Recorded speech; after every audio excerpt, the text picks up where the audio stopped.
அஸ்ஸலாமு அலைக்கும் வரஹ்மத்துல்லாஹி வபரகாத்துஹு. வணக்கம் அனைத்து தமிழ் பேசும் உறவுகளுக்கும். நான் நயீம் ஜப்பார். இலங்கை விமானப்படையில் 22 வருஷம் சேவையாற்றிவிட்டு தற்போது ஓய்வூதியம் பெற்றுள்ளேன். முக்கியமாக என்னுடைய ஒரு சொந்த கருத்தை உங்களிடம் பகிர்ந்து கொள்ளலாம் என்று நினைக்கிறேன். அதாவது ஒரு கேள்வி எழுப்புவதுன்னு சொன்னால், தனிப்பட்ட முறையில் நான் நயீம் என்றவன் ஏன் இம்முறை நடைபெற இருக்கும் ஜனாதிபதி தேர்தலில் என்பிபி அதாவது தேசிய மக்கள் சக்திக்கு ஆதரவு அளிக்க தீர்மானித்துள்ளேன் என்பதற்கான ஒரு விளக்கத்தை தரலாம் என்று நான் நினைக்கிறேன். உண்மையிலேயே அந்த விளக்கத்தை தருவது என்னுடைய தமிழ் பேசும் மக்களுக்கு நான் கடமைப்பாட்டில் உள்ளேன். பொதுவாக உங்களுக்கு தெரியும், நாங்கள் கடந்து வந்த 76 வருடங்களாக நாங்கள் 2 கட்சிகளையும் நாங்கள் மாறி மாறி மாறி எங்களுடைய வாக்குகளை நாங்கள் அளித்து கொண்டு வந்தோம்.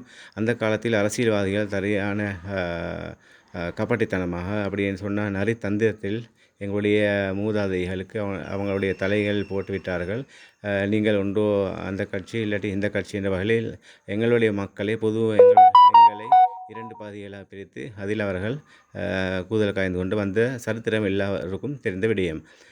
பொதுவாக உண்மையிலேயே தற்பொழுது மிகவும் சந்தோஷமான விஷயம்தான், எங்களுடைய வாலிபர்கள், படித்து வந்த வாலிபர்கள் அந்த காலத்தில் போதில்லை, எங்களுடைய பரம்பரை எங்களுடைய அப்பா அம்மா போட்ட அந்த வாக்குகளை அந்த கட்சிக்கு தற்போது போடக்கூடிய ஏற்பாட்டில் இல்லை. தற்பொழுது வாலிபர்கள் நல்ல முறையில் தேடி பார்த்து நல்ல முறையில் படித்து இருக்கின்றீர்கள். அந்த வகையில் உண்மையிலே இந்த குழுமங்களிலும் எங்களுடைய வாலிபர்களின் கேள்விகள், அவங்கள ஷேர் பண்ணக்கூடிய விஷயங்கள், அவங்களோட கருத்துக்களை பார்க்க போனால் அவங்க அரசியலை பற்றி தற்போது தேடி பார்த்து நல்லா படித்து தான் எந்த கட்சிக்கு தன்னுடைய வாக்கை அளிக்க வேண்டும் என்று தீர்மானித்துள்ளார்கள். அந்த வகையில் பொதுவாக நாங்களும் தற்போது இந்த என்பிபி கட்சியில் ஓரளவு ப்ராக்டிக்கலாக ஃபுல் டைம் இறங்கி நாங்கள் வேலை செய்கின்ற வகையில் நாங்கள் உண்மையிலே பார்த்த அளவில் எல்லா இடங்களிலும் நாங்கள் தமிழ் பேசும் மக்களோடு போகின்ற வகையில் அவர்களுடைய ஒரே முடிவு, இம்முறை நிச்சயமாக நாங்கள் தேசிய மக்கள் சக்தி தான் போற்றுவோம் என்ற வகையில்.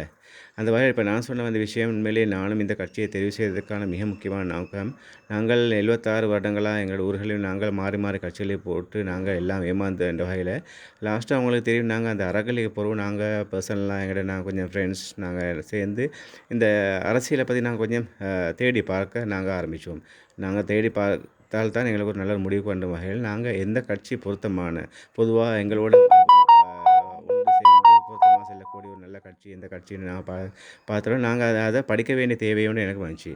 உங்களுக்கு தெரியும், எஸ்பெஷலாக பேருந்தில் டாக்டர் ஒன்றிக்கிறார், டாக்டர் ஜெயசிங்கன்னு சொல்லி. அவர் உண்மையிலே அவரும் இதுக்கு ஃபுல் டைம் இறங்கி வேலை செய்யக்கூடிய வகையில் நாங்கள் தேடிக்கொண்டு போகிறோம். எனக்கு விளைஞ்சி அப்போ நான் டாக்டர் ஜெயசிங்கை பர்சனலாக கண்டெக்ட் பண்ண வகையில் அவர் எங்களுக்கு டைம் ஒதுக்கி, அவர் நல்ல பிஸி ஷெடியூல்லையும் எங்களுக்கு டைம் ஒதுக்கி வந்து அவரோட ஓன் வெஹிக்கிளில் வந்து எங்களுக்கு நல்ல ஒரு லெக்சர் தந்தார். தேசிய மக்கள் சக்தின்னு சொன்னால் இதுதான் உண்மையான கட்சி. இது பொதுமக்களுக்கான இந்த மெசேஜ் போகிறதுக்கான தடங்கள் மற்ற கட்சிகளால் வச்சு கொண்டிருக்கிறாங்க. அதனால தான் மெசேஜ் வெளியே போவதில்லை.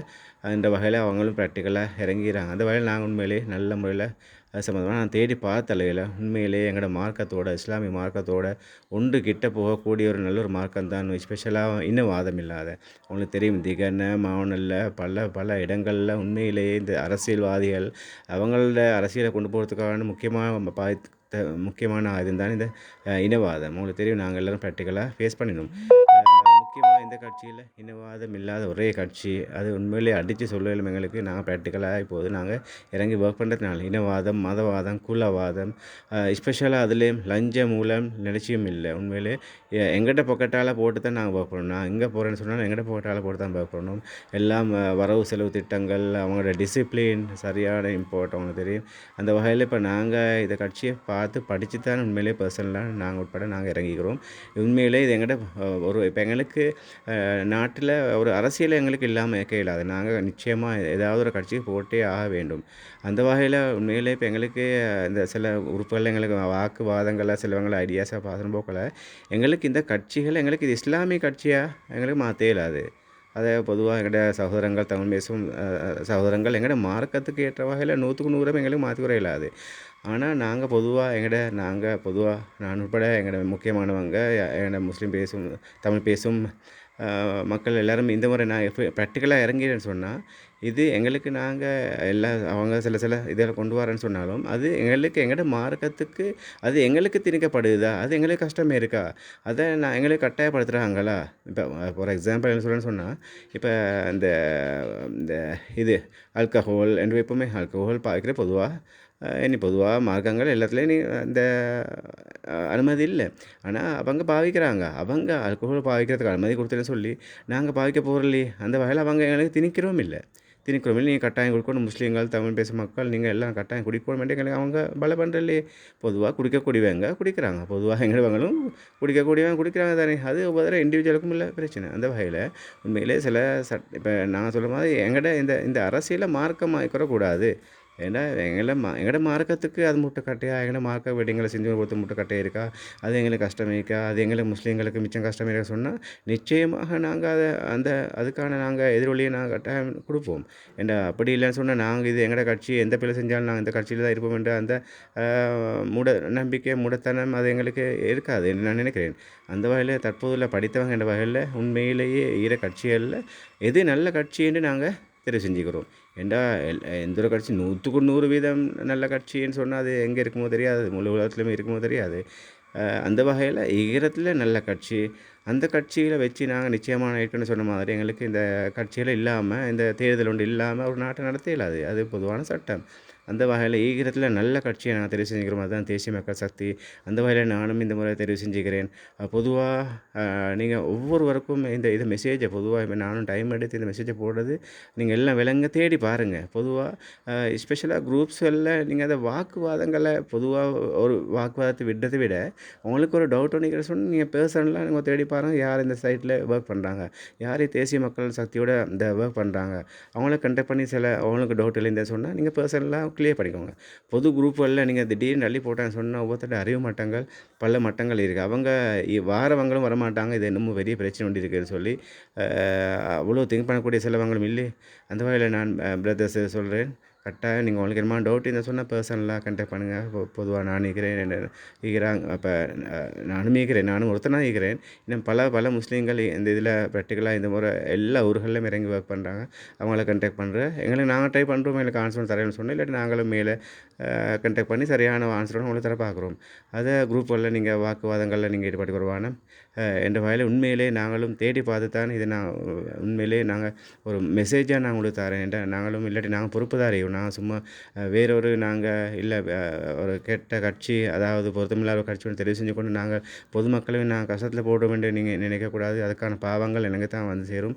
அந்த வகையில் நாங்கள் தேடி பார்த்த வகையில் உண்மையிலே இருக்கிற கட்சிகளிலே முக்கியமான ஒரு நல்ல கட்சி இந்த தேசிய மக்கள் சக்தி இருக்குது. நிச்சயமாக நாங்கள் எல்லோரும் முஸ்லீம்கள், தமிழ் பேசும் மக்கள் நாங்கள் எல்லோரும் ஒன்று சேர்ந்து இந்த முறை நாங்கள் தேசிய மக்கள் சக்தி எங்களோட வாக்கில் கொடுப்போம். நிச்சயமாக எங்களோட முயற்சி, எங்களோட ஒற்றுமை கட்டாயம் தேவை இருக்குது. அதன் அடிப்படையில் நிச்சயமாக நாங்கள் அதன் அடிப்படையில் எங்களோட ஒவ்வொரு தொழுகையிலையும் எங்களோட ஒவ்வொரு வணக்க வழிபாடுகளையும் நாங்கள் இறைவன்ட்ட கட்டாயம் எங்களோட துவா கேட்போம். எங்களுக்கு இனவாதம், மதவாதம் இல்லாத ஒரு நல்ல ஒரு நாட்டு தலைவரோட நல்ல ஒரு ஆட்சியை தர சொல்லி நாங்கள் துவா கேட்போம். இன்ஷா அல்லாஹ் எங்களோட துவாவை நிச்சயமாக எல்லாம் பகிர்ந்து வருவான். எங்களுக்கு ஒரு நல்ல ஆட்சியை தரணும் இன்ஷா அல்லாஹ். உங்களுக்கு தெரியும், பொதுவாக பொருளாதார ரீதியாக எல்லா மக்களும் அவ்வளோக்கு பாதிக்கப்பட்டுக்கிறாங்க. எங்களோட சொத்துகள் எல்லாமே அப்படி சூறை அடித்து முடிஞ்சவங்க அரசியல்வாதிகள். அவங்களுக்கு விளங்கும். நீங்கள் எல்லாம் மீடியா நியூஸ் எல்லாம் பார்த்துட்டு தான் இருக்கிறீங்க. எங்களோட சொத்துலெல்லாம் வலிச்சு முடிஞ்சு எத்தனையோ எங்களோட எதிர்கால சந்ததியினருக்கு ஒரு நாடே இல்லா போய்த்துட்டு எங்களோட நாட்டு மக்கள் எல்லாருமே நாட்டே விற்றுட்டாங்க எத்தனையோ வருஷத்துக்கு. இதன் அடிப்படையில் எங்களுக்கு தெரியாமல் ஏதோ 5 கிலோ அரிசி ஒரு அசுவேசமாக 20-30 இவங்க பாருங்கள் இந்த முறை அவ்வளோ மூலையை பாய்ச்சி எல்லாம் அசுவேசமாக ஒரு வருஷத்துக்கே கொடுத்திடுறாங்க போல். இப்போ எங்கடவங்க டக்குன்னு மூடி இந்த முறை அசுவேசமாக தந்தாங்க, அரிசி தந்தாங்க, அப்போ நான் இவங்களுக்கு தான் கொடுக்கும் என்ற அந்த மூட நம்பிக்கை உள்ளவங்க இன்னும் ஈக்கிறாங்களோ என்ற ஒரு சந்தேகம் ஒன்று இருக்குது. ஈக்கிறாங்க, ஒரு குறிப்பிட்ட 5-10 வீதம் ஈக்கிறாங்க. அவங்களுக்கு விலங்கு பார்த்து சொல்லுங்கள், இது எங்கள்கிட்ட சல்லி, எங்களை சூடாடிச்சு சல்லி எங்களுக்கே தாராங்க, அதெல்லாம் எடுங்க. அசுவேசம் இது தாரதை எல்லாமே எடுங்க. ஆனால் நிச்சயமாக நீங்கள் அங்கே போலிங் பூத்தை பேத்து இந்த முறை நீங்கள் கட்டாயம் அண்டுகுமார் டிசானுக்கு இந்த தேசிய மக்கள் சக்தி உங்களோட வாக்குகளை கொடுங்க. நிச்சயமாக அதில் ஹைரோண்டு இருக்கும் என்று என்னுடைய கூறி என்னுடைய இந்த தனிப்பட்ட வாய்ஸ் நோட்டை நான் உங்களுக்கு விடுறேன். இந்த வாய்ஸ் நோட்டை கேட்டவங்கள் அனைவருக்கும் நன்றி. ஜஸாக்குமுல்லாஹ் ஹைர். அஸ்ஸலாமு அலைக்கும் வரஹ்மத்துல்லாஹி வபரகாத்துஹு.